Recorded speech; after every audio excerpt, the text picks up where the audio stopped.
Next week thanks giving. ஆனால் இந்த வீக்கே பசங்க ஸ்கூலில் thanks giving picnic lunch arrange பண்ணியிருந்தாங்க. மெலினா அகரன் 2 பேருக்குமே ஒரே நாளில் லன்ச் இல்லை, வேறு நாள் தான் வச்சுருந்தாங்க. இது மெலினாவோட பிக்னிக் லஞ்சுக்கு தான் கிளம்பிக்கிட்டு இருக்கேன். வீட்டிலேருந்து லன்ச் பண்ணி எடுத்துகிட்டு வரல, கடையிலேருந்து தான் வாங்கிட்டு வந்திருந்தேன். இங்கே சிப்போட்லேன்னு ஒரு ரெஸ்டாரண்ட்டில் தான்.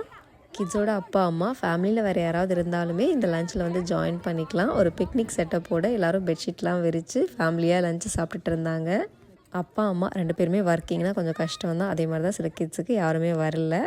நாம் அவங்க ஸ்கூலுக்கு போய் அவங்க கூட உட்காந்து லஞ்சு சாப்பிட்றதுல அவங்களுக்கு அவ்வளோ ஒரு சந்தோஷம். இது அகரனோட பிக்னிக் லஞ்சு. அகரன் சிக்ஃபிலேருந்து தான் வாங்கிட்டு வர சொல்லியிருந்தான். கடை பயங்கர கூட்டமாக இருந்துச்சு. எல்லாருமே சிக்ஃபிலேருந்து தான் இன்றைக்கி வாங்கியிருப்பாங்க போல். ஒரு 5 மினிட்ஸ் லேட்டாக போயிட்டேன். அதனால் நான் வரமாட்டேன்னு நினச்சிட்டு ஸ்கூல்லேயே சாக் லஞ்சை வாங்கி கொடுத்து மிஸ் கூட தான் உட்காந்து சாப்பிட்டுட்டு இருந்தான்.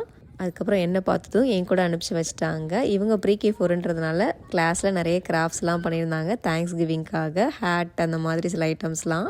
எப்போவுமே இந்த பிக்னிக் லஞ்ச் அப்போ அவங்க ஸ்கூல் லைப்ரரியில் புக் ஃபேரும் வச்சுருப்பாங்க. அதனால் சாப்பிட்டு முடிச்சு கொஞ்சம் நேரம் விளையாண்டதுக்கப்புறம் புக் ஃபேருக்கு தான் கூட்டிகிட்டு போயிருந்தேன். புக்கு படிக்கிறதுக்காக சூஸ் பண்ண மாதிரி இல்லை, ஃப்ரண்ட் பேஜ் பார்த்து எது விளையாடுற மாதிரி இருக்கோ அதை தான் சூஸ் பண்ணால் அவனுக்கு பிடிச்ச மாதிரி ஒன்று வாங்கி கொடுத்துட்டு கிளம்பியாச்சு.